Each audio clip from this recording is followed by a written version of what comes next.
Good morning, Year 1. Today is Fantastic Friday. Today we're going to apply all the knowledge that you've learnt about time to solve some problems. And this is one of our review sessions.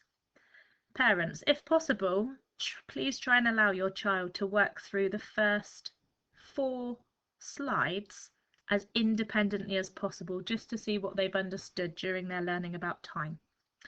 Children, I'd like you, for your first page, to colour the time shown on each clock.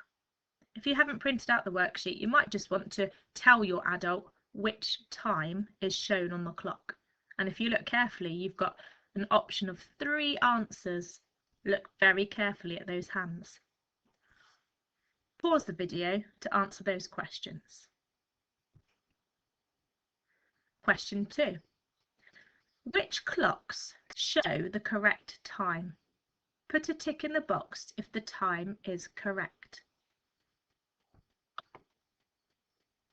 So look carefully at the clock and carefully at the picture next to it and the time that's written underneath. If the time that's written is shown on the clock, give the box a tick. If it's not correct, just leave it blank. Again, pause the video if you want to talk through the answers with your adult rather than record anything. Otherwise, you can print these sheets out on the school website. Question number 3.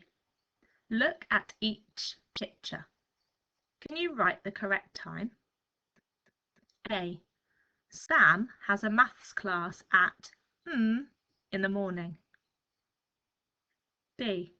Sam plays in the park at in the afternoon. And C. Sam swims at in the afternoon. And the last sheet of your independent learning. Can you match each picture to the correct time shown on the clocks? Look carefully at the picture and the explanation of what is happening in order to decide which time those 3 events might happen. Now, this mind workout is something just to get you thinking in a slightly different way about time. You've been given 3 pictures, one showing Ravi, one showing Charles, and one showing Holly. You've also been given 3 different clocks showing 3 different times.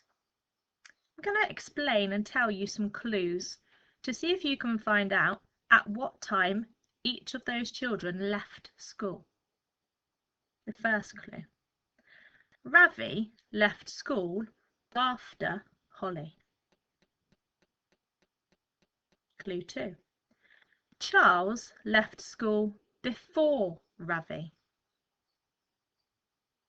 And clue 3. Holly left school before Charles.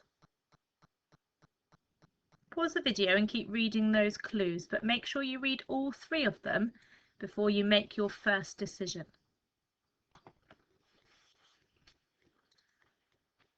And another mind workout for you, looking at days of the week and months of the year. You've been given an image of a month from a calendar, and the month you've got is March, and the year is 2015, so quite a while ago. Look carefully at the headings of the columns which show us the days of the week. And you've got numbers on that calendar to help you know which date falls on which day. Charles's plans for March are marked on the calendar. Can you write the dates for each of his activities? A. Charles will watch a football match on a weekend. B. His birthday is on a Tuesday. C.